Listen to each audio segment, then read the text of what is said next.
Good morning or good afternoon, everyone. Welcome to this Enriching China webinar titled Internationalization in China, IPR Importance and the Greater Bay Area. I'm Mariana Marques, an international consultant from STI, Sociedade Portuguesa de Inovação, which is the coordinator of the Enriching China Center. I would like to make you just a brief presentation of the agenda.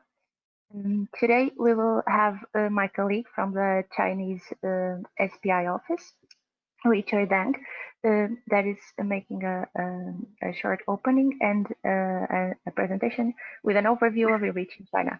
Then we will have with us Leonardo Mosca, which is who is a project executive from the China IPR SME Helpdesk, and he will talk about internationalization and the importance of intellectual property.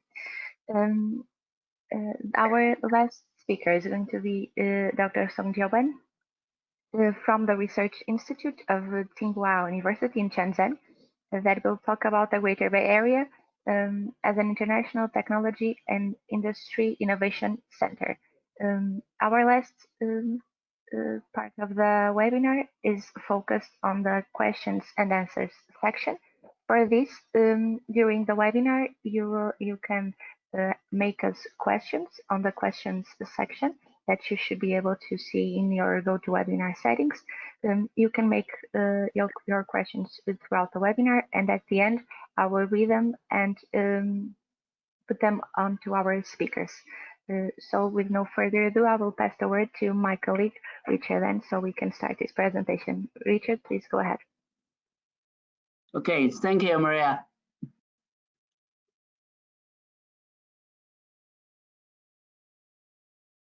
Shall I use share my screen or? No, I will have a presentation from here. You just need to change the slide. Okay, thank you. Okay. You're welcome. Hello, everyone. My name is Richard. I'm Chief Representative of SPI China office.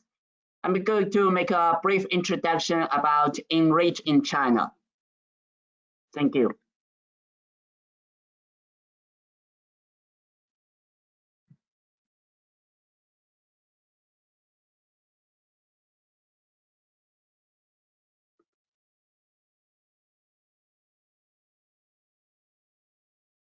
Sorry, okay. So, ENRICH in China is a project funded by the European Commission with the Horizon 2020. It aims to connect and support European STI organizations in China by providing different services. It also aims to reinforce the leadership of Europe STI in China and promote STI cooperation between Europe and China. Next slide, please.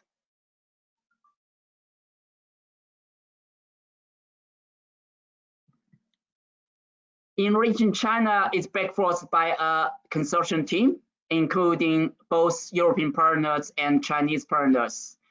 SPI, headquartered in Portugal, is the coordinator.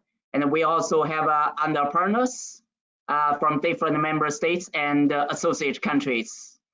Fraunhofer IPK and Stebers from Germany, EU Relations from Switzerland, EBN from Belgium, Innovation Norway from Norway, and FFT from Austria, and Percy from Greece. From the China side, we have 5 Chinese partners: Tsinghua University, taught from the Ministry of Science and Technology, and the CISTEC from the Chinese Ministry of Science and Technology as well, and UPIC located in Chengdu, and the University of Northern Ningbo in Ningbo, China.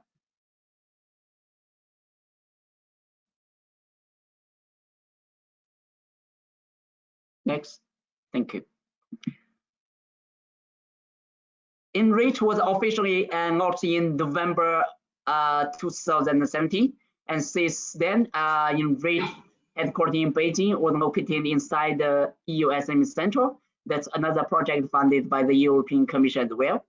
And ENRICH also had a main office in Brussels, hosted by EBN, one of the consortium team partner. And ENRICH also has a regional hub based in Chengdu, is hosted by the UPIC, one of the ENRICH consortium team as well.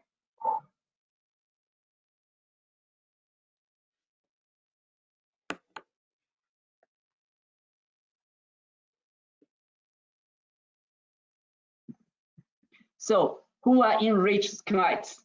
So basically, ENRICH it offers services to different types of clients, including research actors, innovation actors, business actors from different member states, and also associated countries.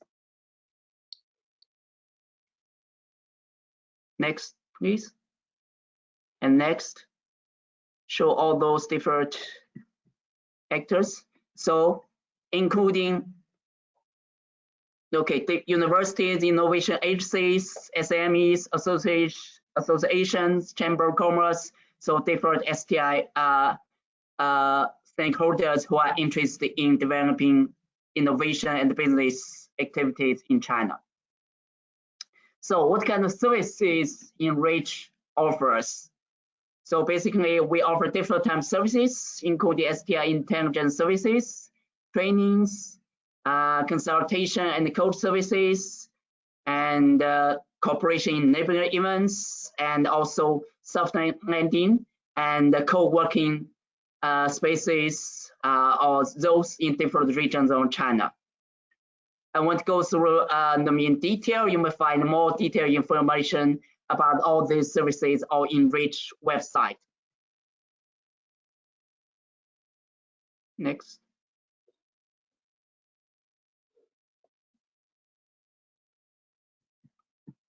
As I mentioned, one of the important services of ENRICH is kind of we call soft landing zones. So we have different soft landing zones located in different regions of China. Here we have, so far we have 5 certified by ENRICH, located in Beijing, Shijiazhuang, Shanghai, Xi'an, and Nanjing. Very important cities in China. So those are different Chinese organizations or European organizations who can support European companies to set up there, and also to provide other services to help the European companies to link to the local stakeholders and grow the business there in the region.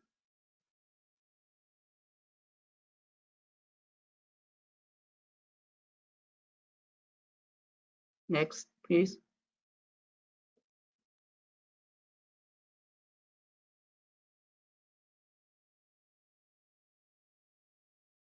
Next.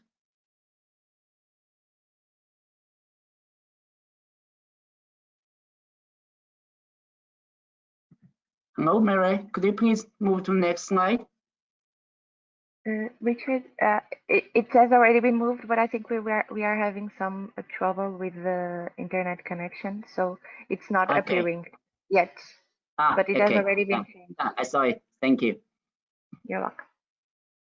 So except for the soft landing though, we also have other partners within the ENRICH in China community, namely the members and also external service providers. We already published several courses to recruit different types of external service providers, members, and soft landing those. In the coming next weeks, we are going to publish another round of call for applications. So the organizations could apply for either members or external service providers or soft landing those to become member inside the ENRICH in China communities and to work together to support the European business in growing their business and innovation activities in China. You may visit ENRICH website to find more detailed information about all those 3 types of partners. Next, please.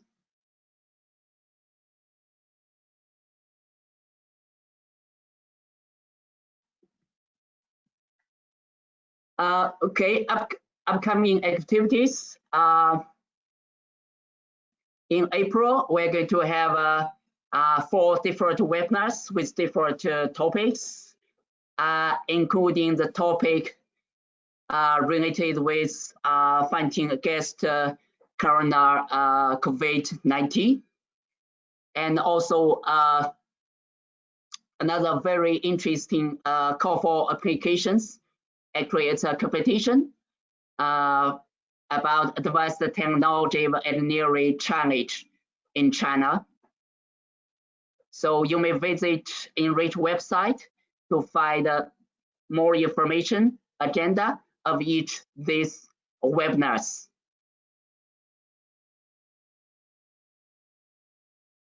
Next, please.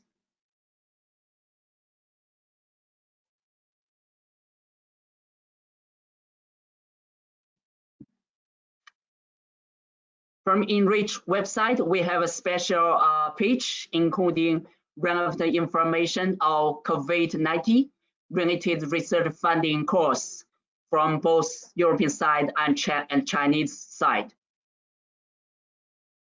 So feel free to visit ENRICH website to get more information about those course and funding opportunities, particularly related with COVID-19. Next, please.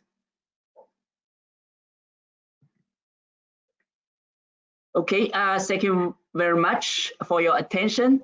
Feel free to visit ENRICH website or send us email if you have any specific question about us. Thank you very much.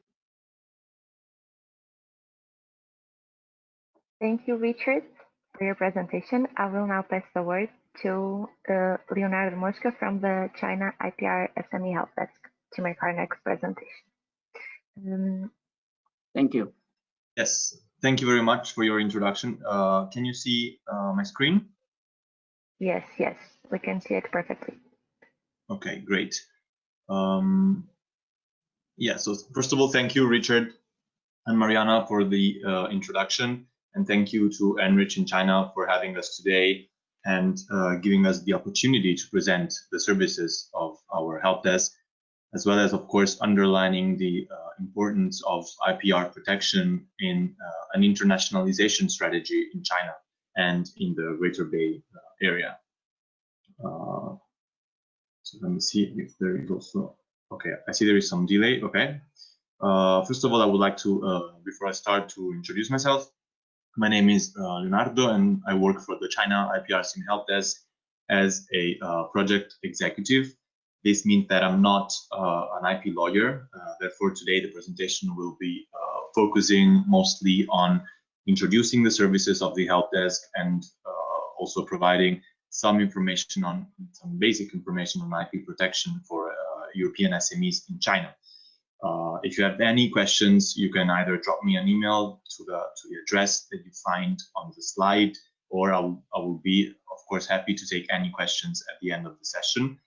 Unfortunately, if you have any technical question on IP protection, I will not be able to respond on the spot, but I will forward the query to our IP lawyers, and they will follow up bilaterally after the event. So feel free to ask any questions you want. So first of all, in a nutshell, what is the help desk? The China IPR SME Help Desk is an initiative by the European Commission launched in 2008 to provide free assistance to European and COSME countries, small and medium enterprises, in terms of protection of their intellectual property in China. But actually, the geographic coverage of the help desk includes as well China, Hong Kong, Macau, and Taiwan, which all have different IP jurisdictions. To date, we have assisted more than 100,000 SMEs, both in Europe and based in China as well. So on the next slide, I just wanted to quickly introduce how the help desk can assist SMEs. First of all, through our services, we can help SMEs maximize the value of their IP assets and therefore improve their global competitiveness. As well, we support SMEs in the initial context with local law enforcement agencies, because we also have an office in Beijing, which is in charge of all the China-based activities, training events, but as well they can provide assistance locally to SMEs. Finally, we help SMEs overcome different barriers related, for instance, to the Chinese complex regulatory framework, local differences, or lack of market information in English, especially, and other problems related to IPR protection for small and medium enterprises. Moving on to our services. So the assistance we provide to SMEs goes through different channels. The most direct support we have is our inquiry helpline, which is an email address that you will find in this presentation as well, at one of the latest of the last slides, where any person or a company can send a question related to the protection of their intellectual property in China, and our lawyers, IP experts, will reply free of charge, confidentially, and within 3 working days. You can send any questions you want. It can be a very general question, very preliminary inquiry. For instance, you have a product, you found that some Chinese partners are interested, and you want to know how to protect your IP in this very preliminary phase. But also it can be a question regarding an issue you're experiencing in China. If you found out that your product has been counterfeited and you don't know what to do, how you should take care of it, and this is really the kind of support we provide. In fact, to provide this kind of assistance to SMEs, we work with a pool of more than 30 IP lawyers based in China or in Europe, who are at disposal to answer to any questions you have, of course, but also to participate in training sessions or webinars, like today, for instance, although it's myself today, not an IP expert. These events are usually organized by us in coordination with other EU initiatives, chambers of commerce, clusters, but also the experts can participate free of charge in events organized by other initiatives that, for example, might want to include a presentation on IP protection in their agenda. So normally it's not me who's taking part in the webinars, but it's our experts that we select based on the language, for instance, of the presentation, or the topic as well, because of course each expert has its own expertise. Actually, I would also like to take this opportunity to say that in these times of teleworking, we are continuing to support the USMEs, and we're actively looking for partners to co-host webinars in the upcoming months. So if there is any business intermediary association among the attendees interested in co-hosting a webinar with us, just feel free to drop me an email for more details. As well, we have free materials on our website and blog. For instance, we have business guides or fact sheets. As well, we have infographics that you can print out for your events. We upload each month a podcast on IP-related issues. And we have as well a monthly newsletter that you can sign up for on our website, and e-learning modules, very interesting e-learning modules.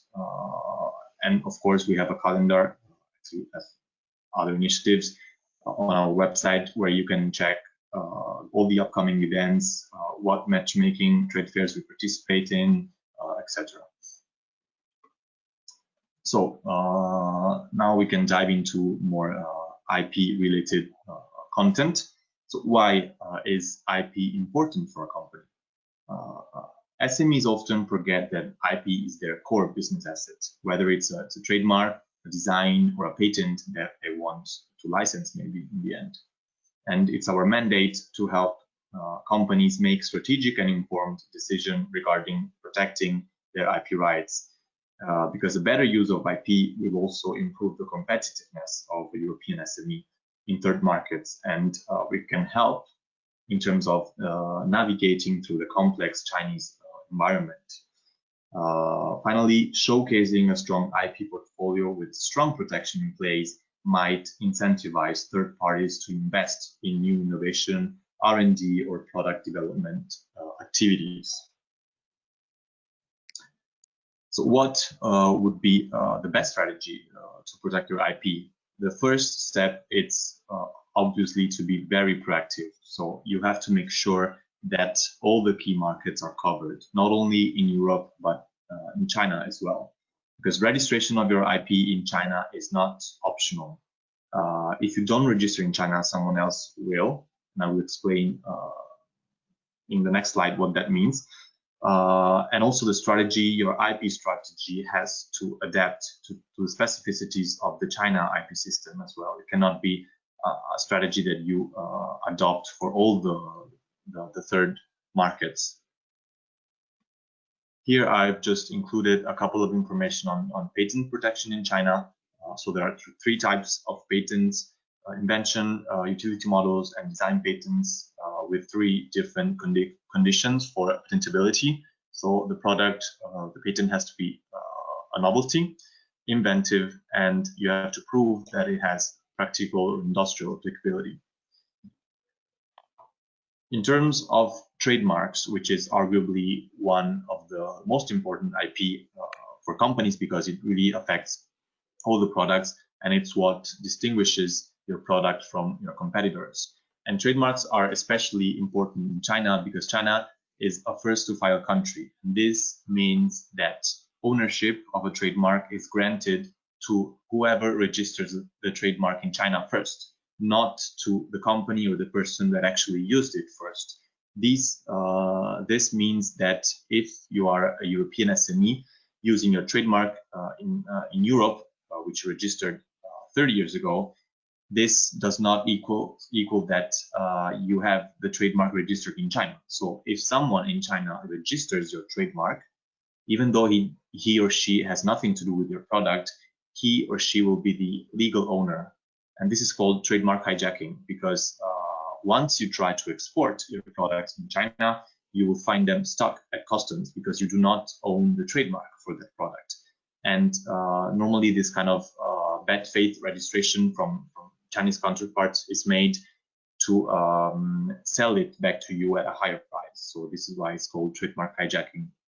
Therefore, registering your trademark in China is essential. You have to do it as soon as possible, even if at the moment China might not be an interesting market for you, but it can be a market in the future, very likely.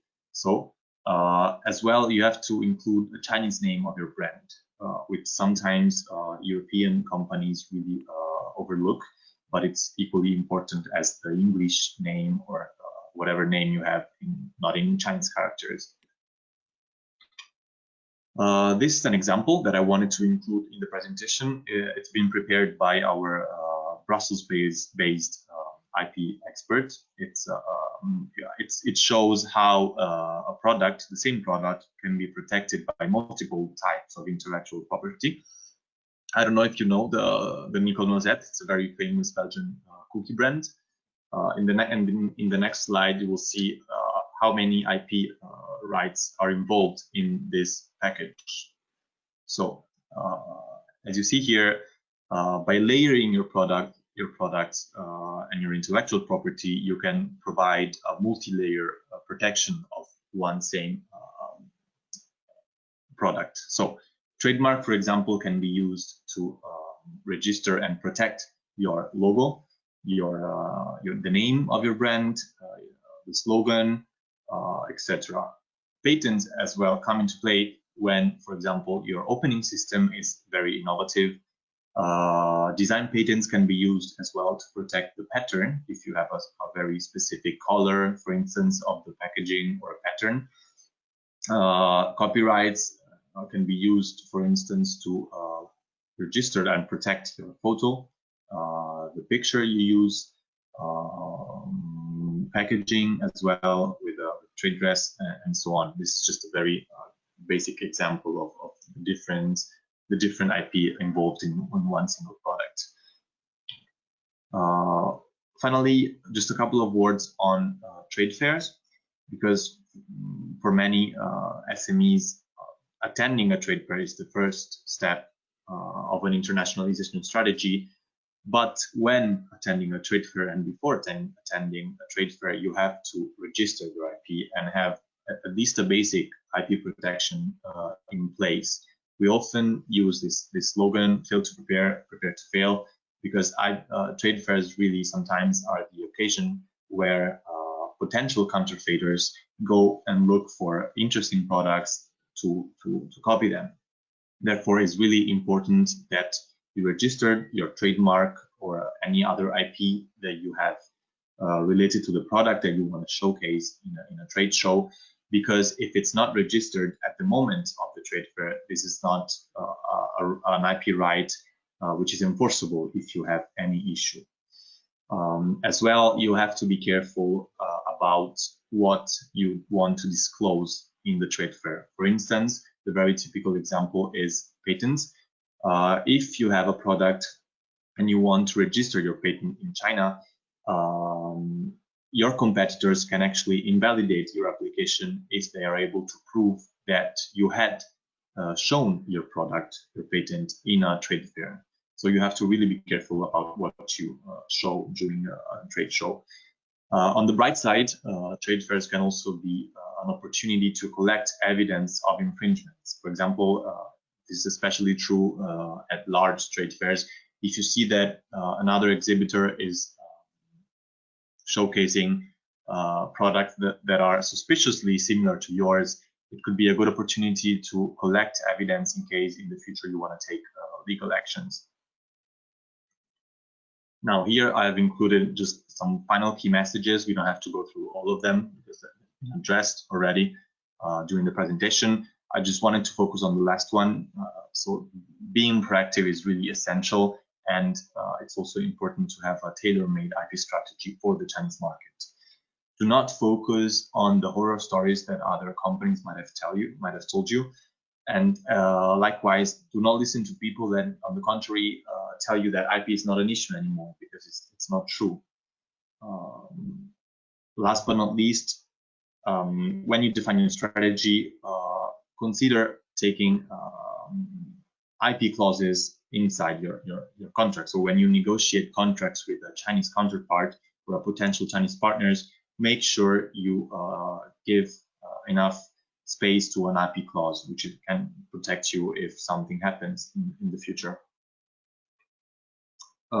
Here I have included a couple of examples of business guides that you can find on our website. There are more than 30, and they are either sector specific, for instance, the ones that I included on the left-hand side of the screen. So the example here is the IPR protection for the food and beverage industry or for the cosmetics industry, but also we cover horizontal topics, for instance, like a comparison of the Chinese and European IP systems, or how to protect your Chinese domain name. This is just a couple of examples of the type of information you can download for free from our website.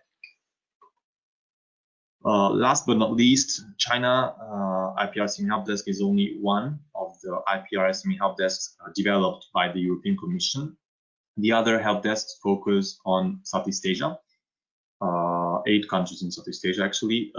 There is also a Latin America IPR SME Helpdesk and a European IPR Helpdesk, which focuses more on the internal market.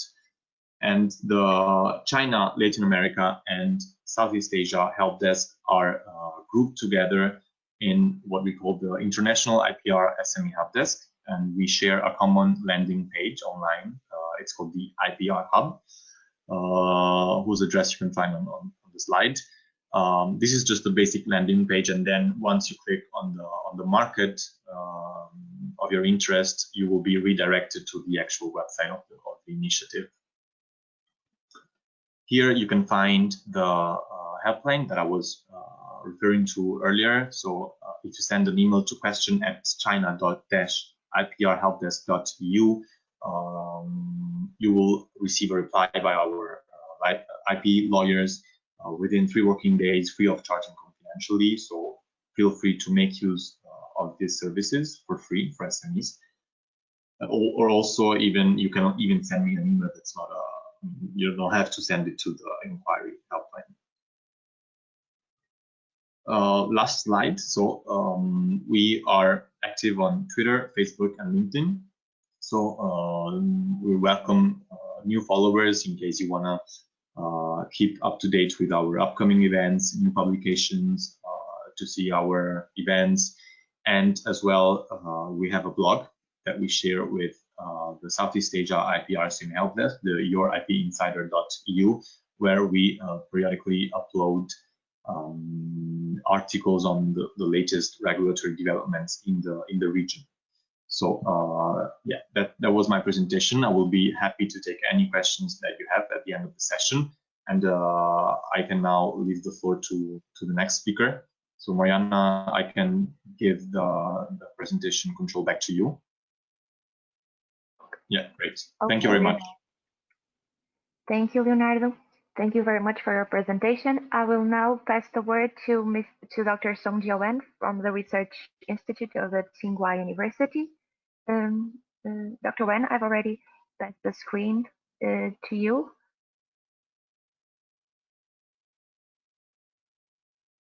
Hi, Marianne. Hi, this is James Wen. Hi, can you hear me well? Yes, very well. You can go ahead, please. Thank you. Okay, thank you organizers from ENRICH and also the audience to participate in this session. I'm James Wen, Songjia Wen from Research Institute of Tsinghua University in Shenzhen. So I will spend probably in the coming 20 minutes to give you some insights about the overview of the Greater Bay Area, the economy of China, and also sharing some insights in in how European companies or overseas companies landing in China. Yeah, so without any ado, I will start the presentations. So as everyone probably aware that China has been a miracle in the past 40 years.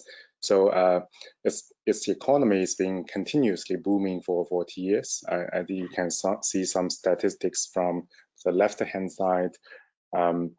The growth speed is much higher. It's like triple the worldwide average. And also from the income of the country and also the income for the each person is like increased hundreds folds. And China's been becoming the second largest economies in the world. And China is sort of contributing to 30%, over 30%, I think it's 32% now of the world economies. So we say China has several uniqueness in the development till now. We always say it 3M, manufacturing, money, market. Manufacturing, so China has been serving as a global sort of factory for the past decades. Not only serving domestically China, also for serving the global market as well. So, but for me, I think it's really a big change from not only low-end sort of product production in China. It's been upgrading all the times especially during the past 10 years. So China's is now more and more focusing on the industrial chain sort of upgrade, which will be providing lots of opportunities for high-tech companies like from Europe, from US to help this process. And in the meantime, you can sort of get gain from the benefit from the upgrade sessions. So the second thing, of course, there's a lot of monies available in China. China's investment activity is being very active in around like 2015, and now it's more coming down. But it's a good trend. It's we can see more and more wisdom money to fit high-tech or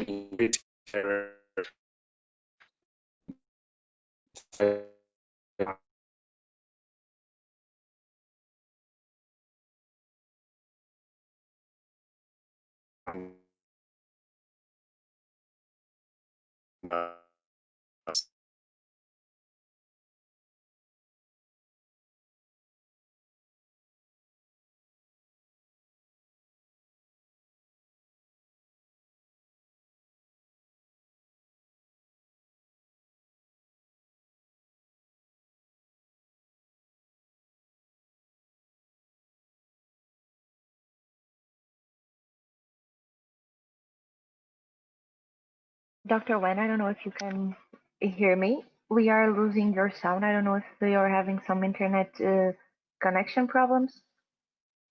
I apologize for to our attendees for this little trouble, but sometimes these issues happen during our live sessions. Dr. Wen, I don't know if you can try to maybe sort this issue. We'll maybe give you a couple of minutes. This provides a very good base. Okay, we can hear you now. Please go ahead. Hi, Maria. Yeah. So I'm saying it's a very good testing field for product development, which can give you very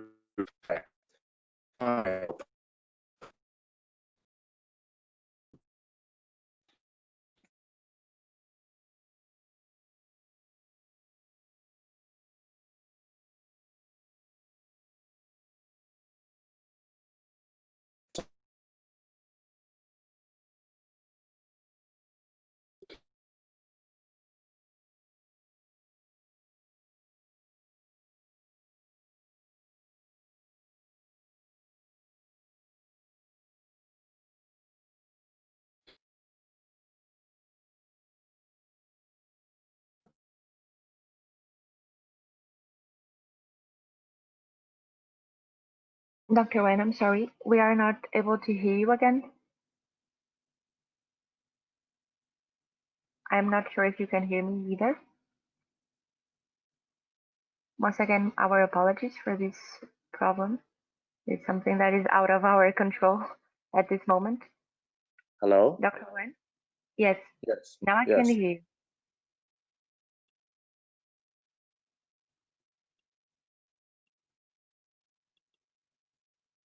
Can you hear me now, Marianne? Yes. Yes. Okay. Now I can hear you. Let me show the screen. Yeah.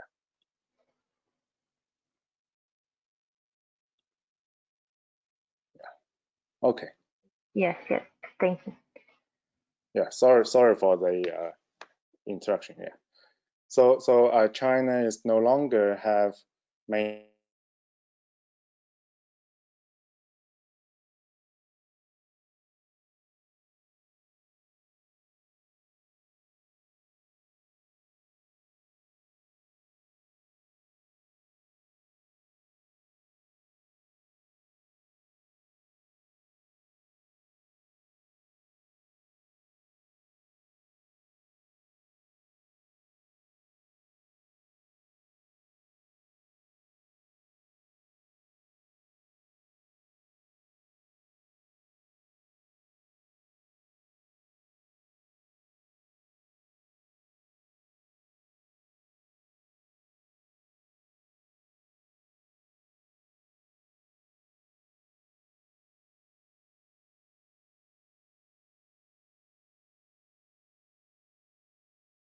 Dr. Wen, I'm sorry to interrupt your presentation.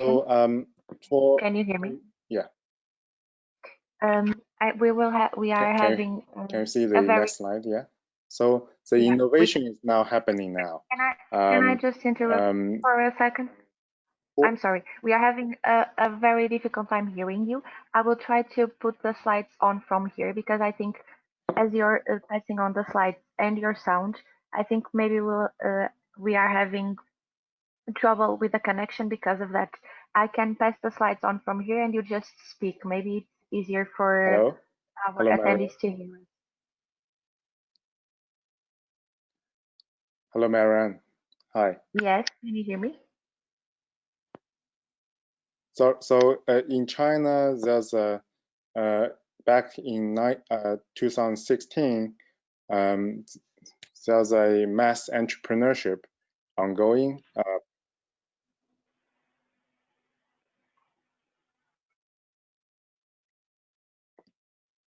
Hi, Marianne. Yes, yes. Hi, Marianne. Hi, can you hear me? Yes, yes. Now I can hear. I'm not sure if you heard what I said before about how me taking Hello? over the slides, and you just do the oral Hi, presentation. Marianne.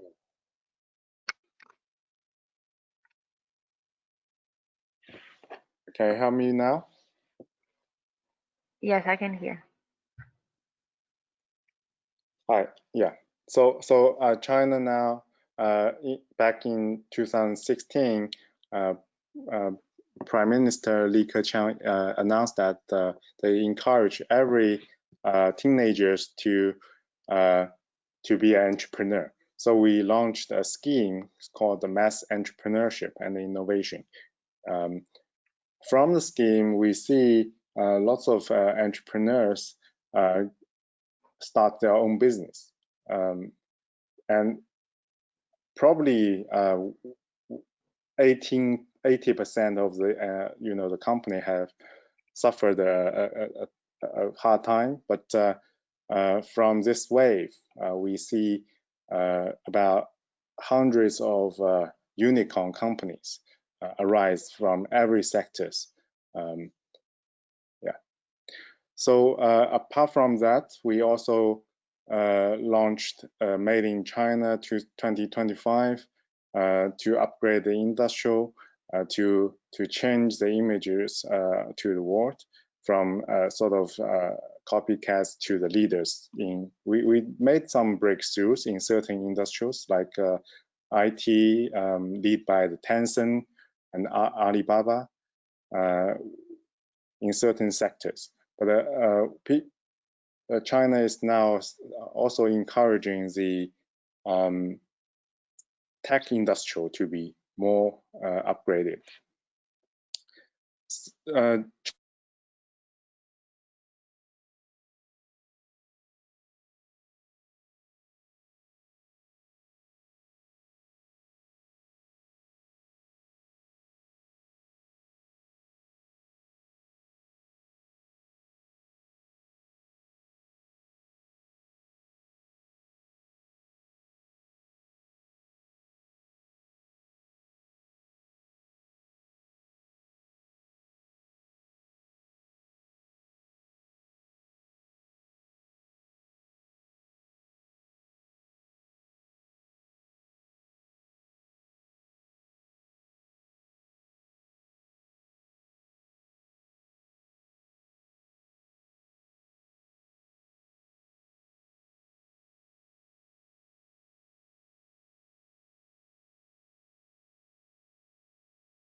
Equally active.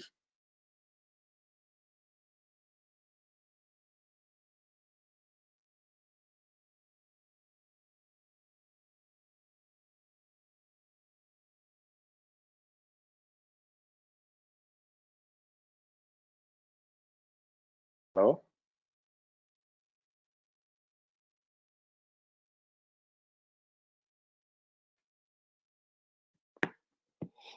Hello?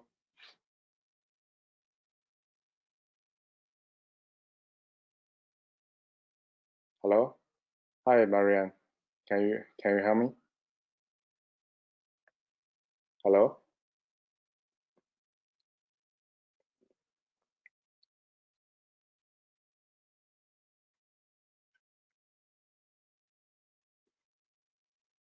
Hello, Marianne.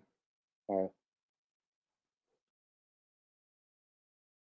Hello?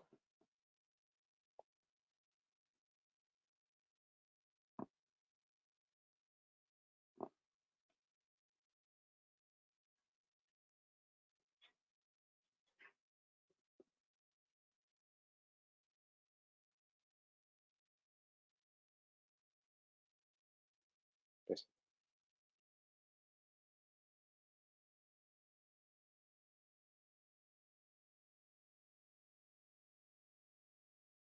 Hello? Hello?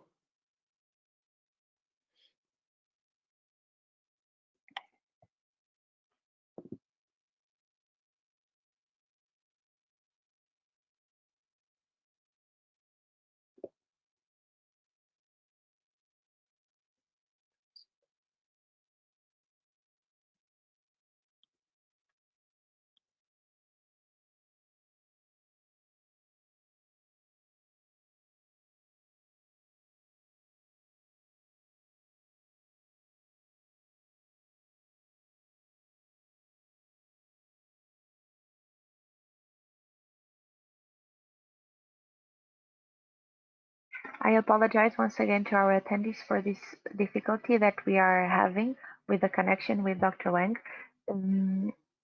We are trying to solve this problem. He has exited the session and he's going to enter again to see if we are able to connect with better conditions this time. If you could give us just a couple of minutes and we will initiate the session.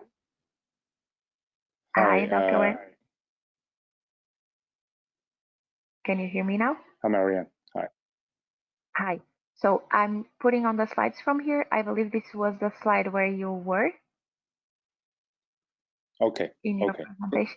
Can you hear me well now? Yes, I can hear very well now. Okay, great. You can just do the presentation and I will change the slides from here. You can just ask me to go to the next one and I'll change for you. Yeah, could you back a few slides? Yeah.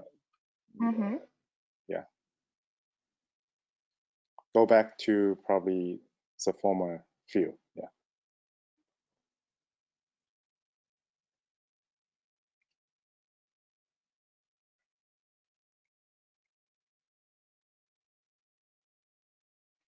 In this one?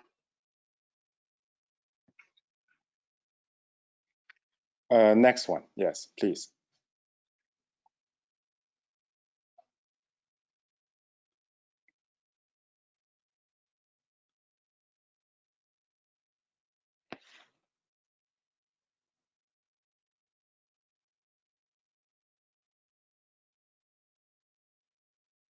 Are you able to see the slide? Transformation and innovation is the key, is the title. Yes, okay. I will be focusing on introducing you the Greater Bay Area strategy. The next, please, Maria.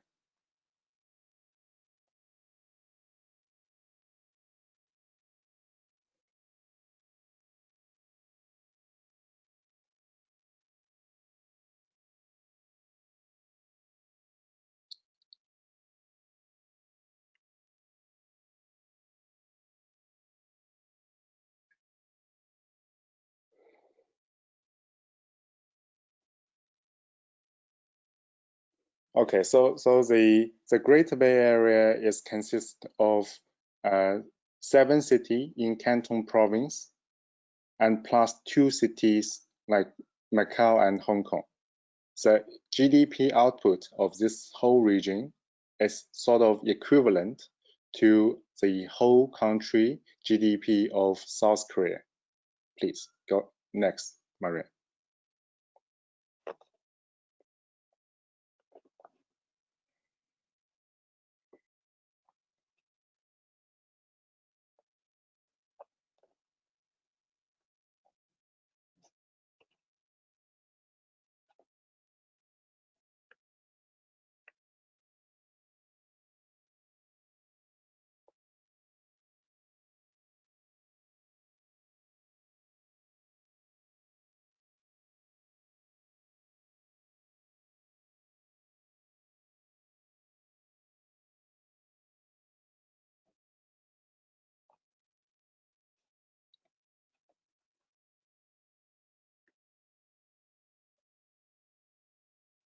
Hi, Marianne. Can you hear me? Could you please move? Yeah. So one of the most important cities is called Shenzhen. So if you haven't heard this name, please remember this. Because in last year, if you evaluate the economy of Shenzhen, compare the economy of Shenzhen to Hong Kong, Shenzhen suffers Hong Kong's GDP output in 2018. So Shenzhen is now becoming a modern and a new, very international city, and it's being considered as one of the most innovative zone in China. And it is considered as one of 4 sort of tier 1 city, like Beijing, Guangzhou, Shanghai, and Shenzhen. So yeah, it's being a metropolitan now. But can you imagine in this city is only 40 years old. 40 years ago, the Shenzhen population is about 30,000, but now it's like 7 million. So in 40 years time, it's grown from a fishing village. If you can see from the left-hand side, 1964 to the last year, which is metropolitan cities. So it's been a very big change now. Yeah. Please, next one, Maria.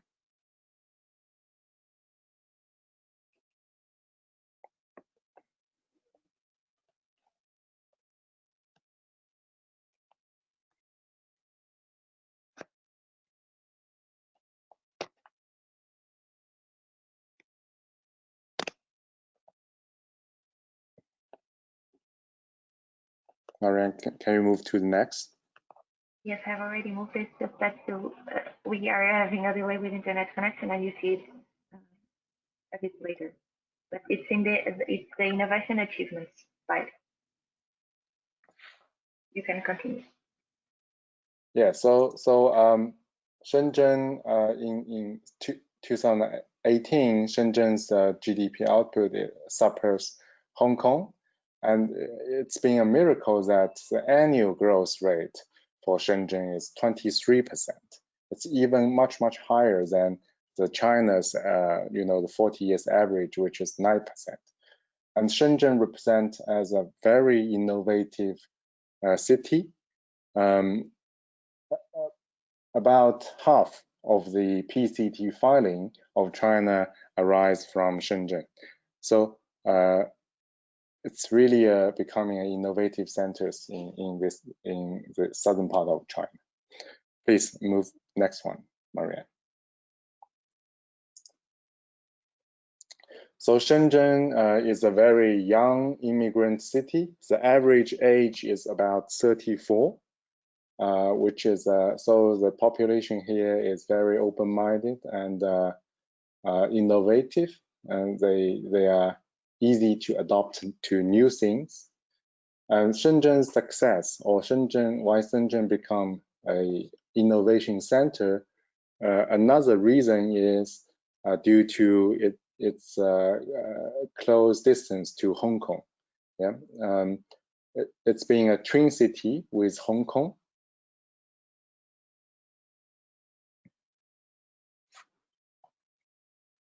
Marianne, can you move to next one?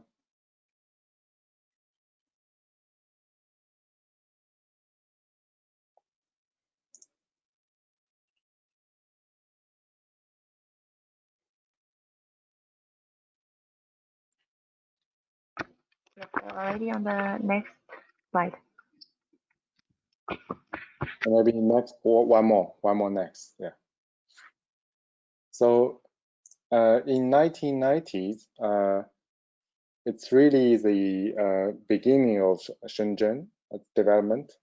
So in 1990s, Hong Kong was a quite famous electronics or industrial sort of in the Asia, yeah. And in 1990s, because of the good policy and the space, the limitation of the space in Hong Kong, the industry start to move to Shenzhen then. Later, the investment is booming in Shenzhen, which encouraging the industry to expand very quickly. And Shenzhen in the about 20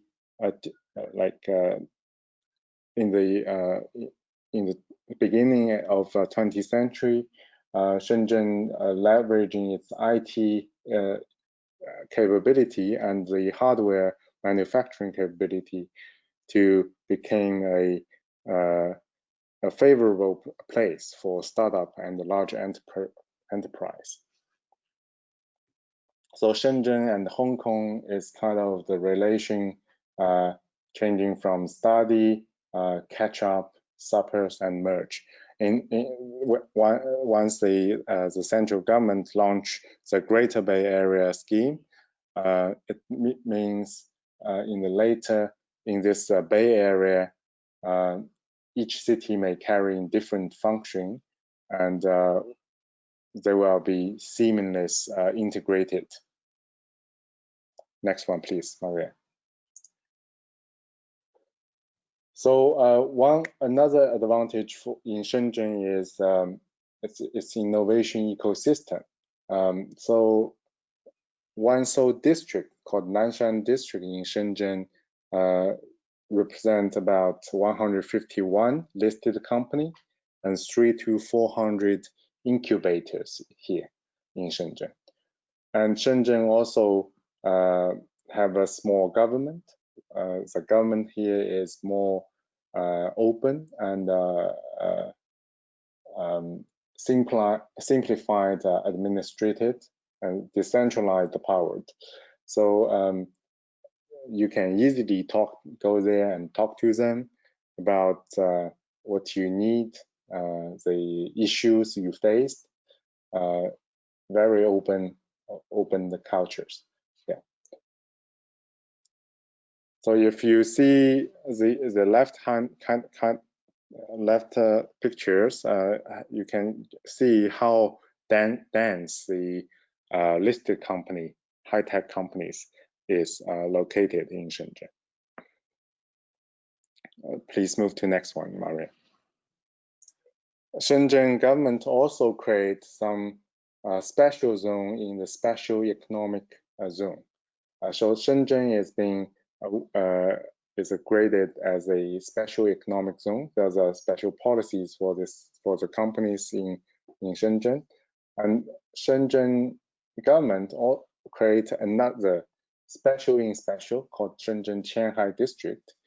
The employees who registered in this place and the companies who registered in this place can enjoy a lower tax, and also like Hong Kong law, maybe, yeah, and lower tax as well.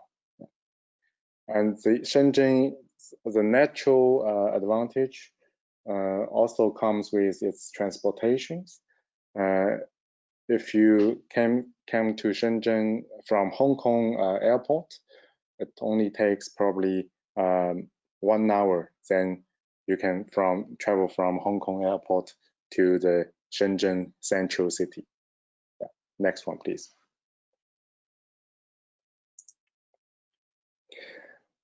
In this Greater Bay areas, there's also other important cities like Guangzhou. Guangzhou historically is the first opening port in China back 19th century. It's been the earliest and the most international city in China with very diverse culture. And Guangzhou is sort of the hub of multinational companies. There's about 3,400 multinational companies from over 100 countries located in Guangzhou. And there's also lots of very good universities providing a very good R&D basis. for the companies landing in these Greater Bay areas. Next one, please. Also, next one, Foshan. Yeah. So Foshan is a city very close to Shenzhen and Guangzhou. It's about 1 hour or 1.5 hours to Guangzhou and Shenzhen. This supports the Greater Bay Area with a very good integrated industrial chain. Of 20 years ago, the lots of Japanese car manufacturing, since lots of Japanese car manufacturing landed in Guangzhou, Foshan started to providing the component manufacturing for those Japanese companies. Also later on, Foshan became a car manufacturing hub for the components, also for the lots of other like equipment, ceramics, clothes, these kind of industries. So Foshan became a smart sort of manufacturing hub to carrying the function of the comprehensive industrial chain for the Greater Bay areas. Next one, please. Apart from these like 3 examples I made, other cities in this Greater Bay Area carrying different kind of specialties. I will not go through all, but you can see they are specializing in different sectors. They are good in different industrial chains. For a European company, if you choose to land in these cities, you can go to the website of these cities and see which one will be more relevant. Next one, please. So I will spend next probably 5 minutes to share with you how a sort of overseas companies are landing in China. So first of all, you know, in China, we have 384 probably cities, right, in China. Which one will be the more relevant or more suitable? This is a very challenging issues, I think, from my experience tackling with lots of overseas teams. So I will showing you one case. I will let you think. This is a company doing the oncolytic virus, a kind of a new innovative cancer therapy. And the team is compiled with a leading team from US professors from Chicago University. Then they come back, they want to be an entrepreneur, commercialize the cancer therapies. They come to Shanghai first. They first visited some science park there. The park tells them your technology is good. I want to support you with like $500,000 RMB for start with. And the team said the pharmaceutical needs a lot of money, right, to do the development, say clinical trials. So they come to Shenzhen again. The Shenzhen government grants them 46 million RMB. So you can compare 0.5 to 46. So it's really a difference between cities to city. So you should consider when you choose a city to land. I'm not saying the Greater Bay Area is the best, but I hope you travel around, you can have a different taste of like Beijing, Shanghai, inland cities, and the Greater Bay Area cities. You can have a flavor and comparison of what they offer. Then you can then decide which one you say may be more suitable for you. Next one, please. The also to find a very good partner will be essential. Here is a case that we served. It's called Byton. It's a team is from Germany. I think it's a former designer of BMW, A8 model designer, and we helped them to establish a dream team with a US management team from a large car manufacturer. And we also invested it. We helped them to liaise with the Nanjing government. We helped them to establish the industrial, the manufacturing facility in Nanjing, and it's now only 3 years. It's becoming the newest unicorn in China. And I think recently they just closed the newest round of financing with about 8 to 10 billion, I think. Yeah, with a strategic investor like FAW. Yeah. Next one, please. So finding a good partner is very important. Your partner in China can solve a lot of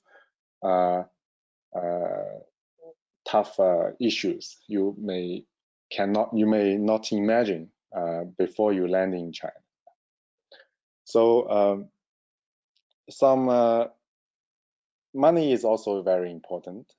So a place to land, a good partner, then money is also very important.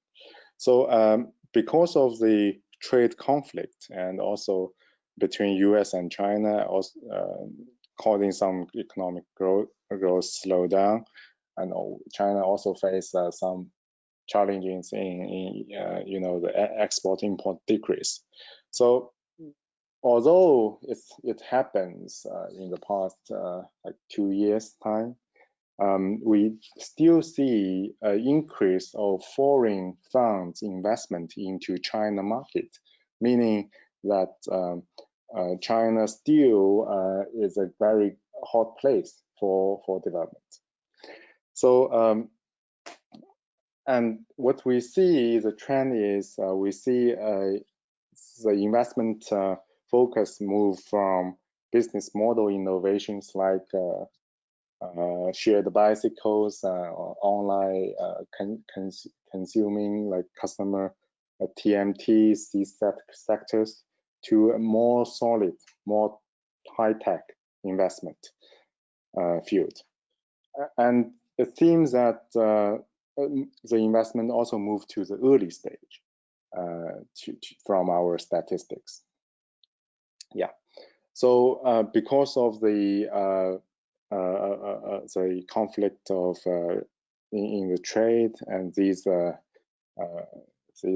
environment issues, we suggest you can go. It's more easier to raise money from the government-backed sort of government guidance fund or US dollar fund.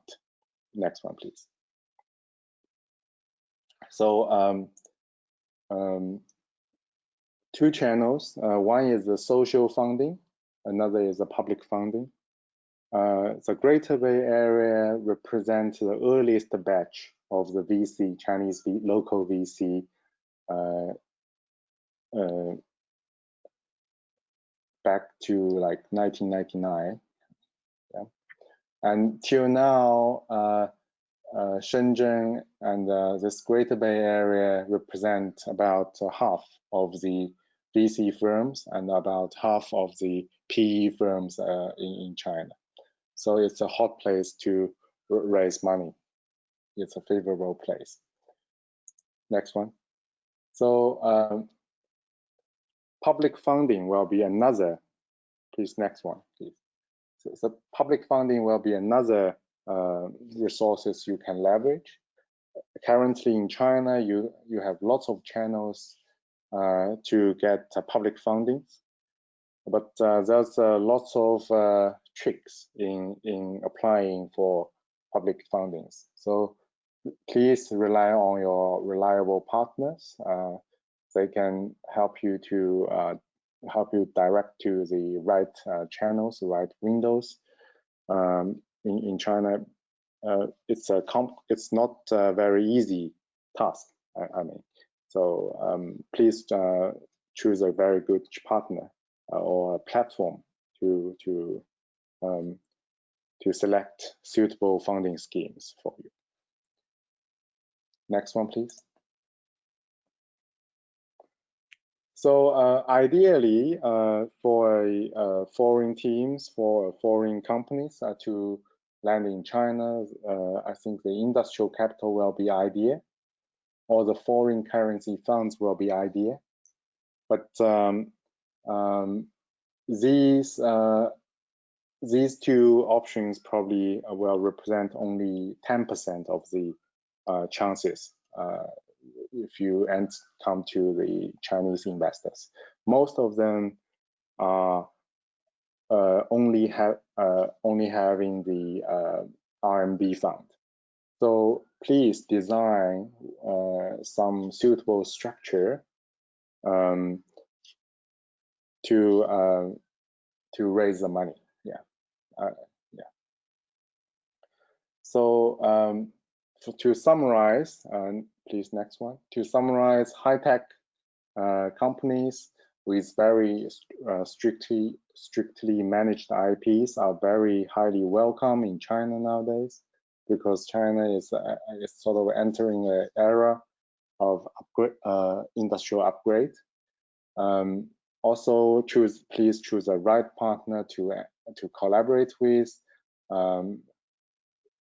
because the professional strategic investor may accelerate the business expansion and facilitate you in China to sort out different kind of issues and boost the expansions. Yeah, next one, please. Last but not least, I want to make a 1-minute introduction of my organizations. I'm from Research Institute of Tsinghua University in Shenzhen. We founded in 1996. We are not like a traditionally considered R&D institutions. We are more focusing on the industrialization and the incubation kind of business. We with 20 years experience in cultivating the startups, we have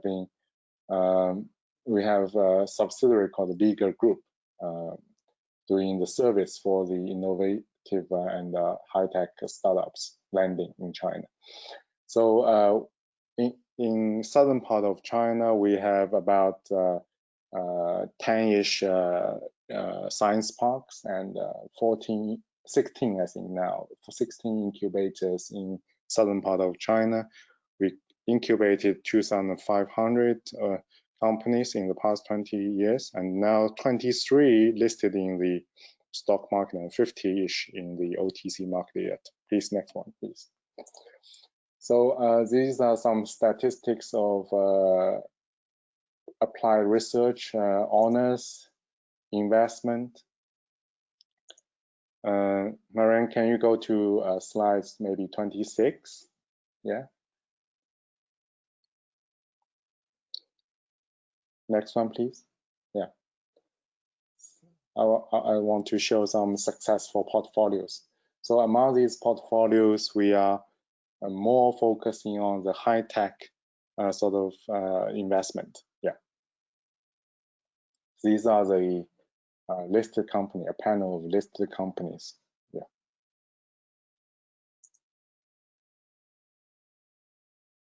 So for the overseas business, international business, we have 7 centers now. In 2 in US, 1 in DACH region in Germany, 1 in UK, in Russia, in Japan, and in Israel. Yeah. So that's the end of my presentation. Thank you. Sorry for the disconnected signals. Yeah. Sorry. Please, Marianne. Thank you so much, Dr. Wen, for your presentation. It's a very interesting presentation. And also, our apologies again on the problems that we had with the connection on the beginning of the presentation. But but I think we managed to successfully do it by the end.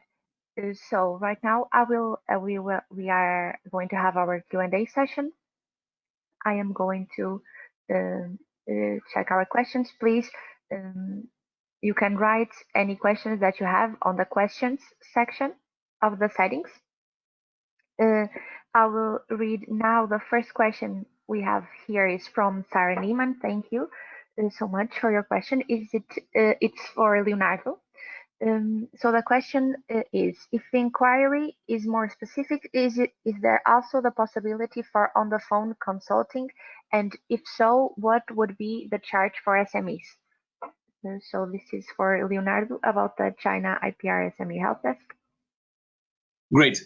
Should I answer, or you want to collect a couple of questions?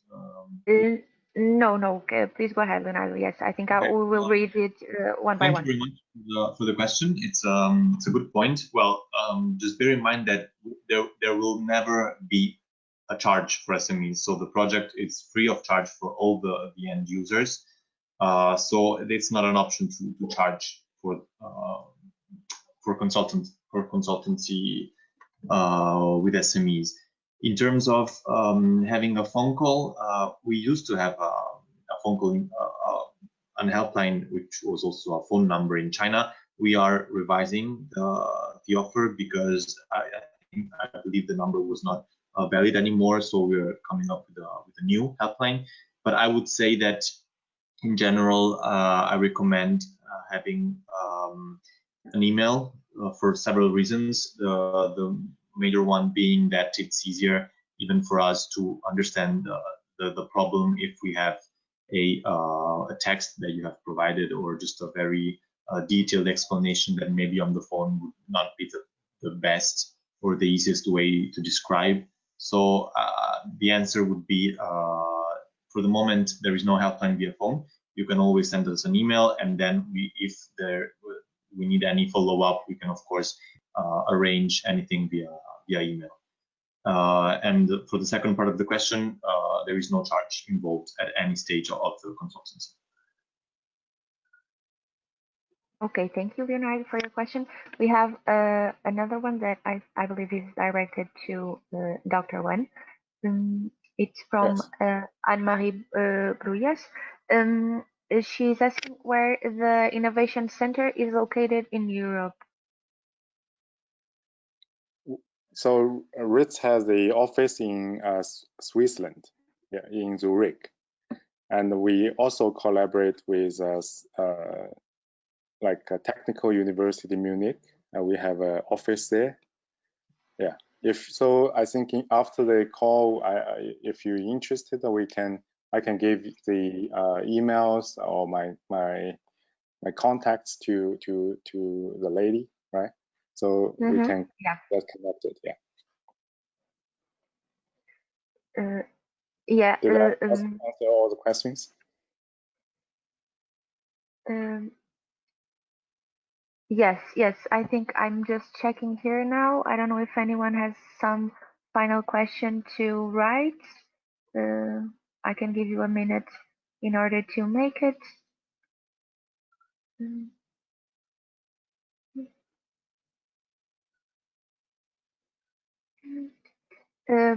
We have some people here asking for the contacts. Yes, we have access to the questions here, and we can directly email you after the webinar and send you the contacts for the speakers.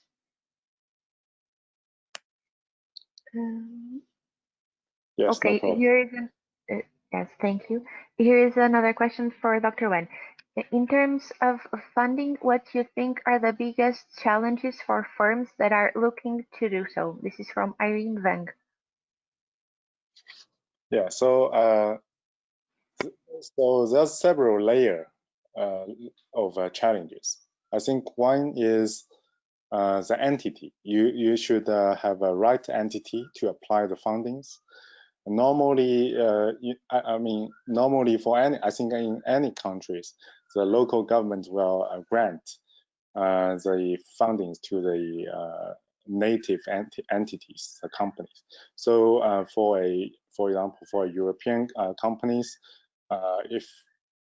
if your board, your management has already decided to expand business in China, then probably you need to confirm you set up an entity in China and use that one with IP to apply the government fundings. And this is the first thing. You need to have certain presence, certain entity here, legal entity here in China. Then it's easier for you to apply the fundings.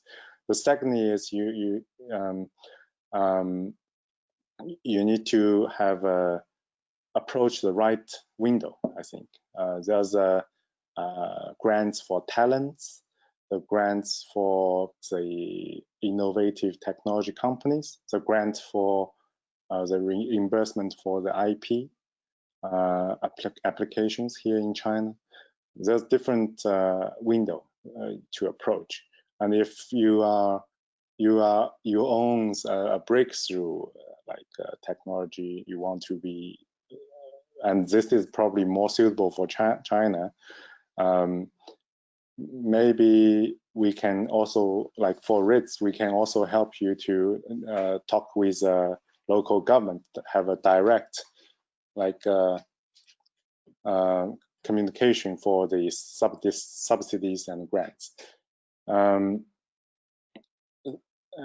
I think that's two things you need to consider, and also different cities have different scheme of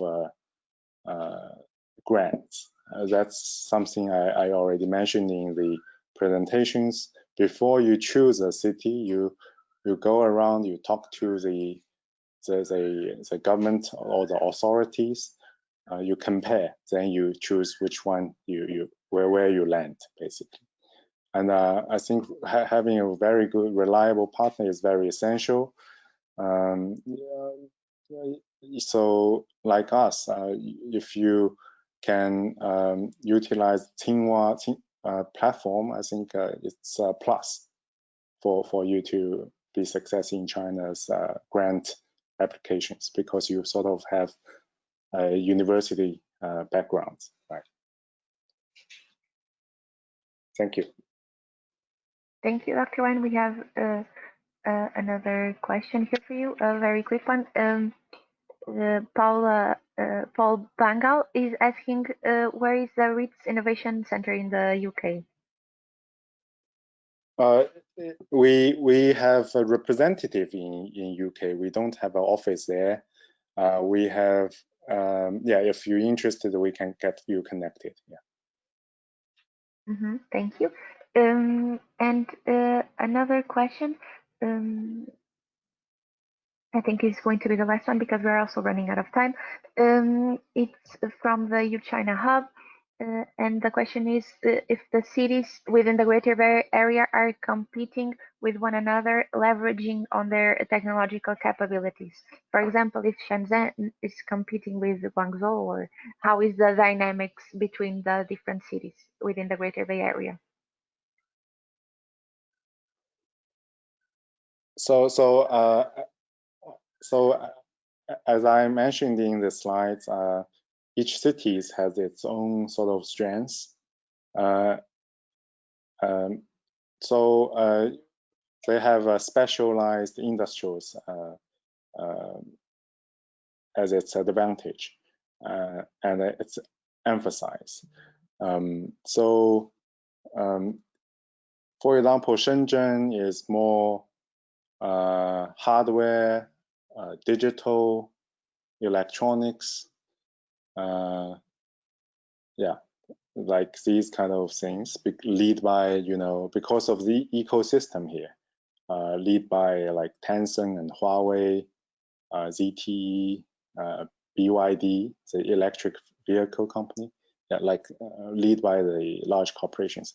Like in Guangzhou, it's probably the medical industrials. In Guangzhou, the diagnostic IVD industrials, because they have lots of hospitals and universities in Guangzhou. So yeah, every city have its strengths. Yeah.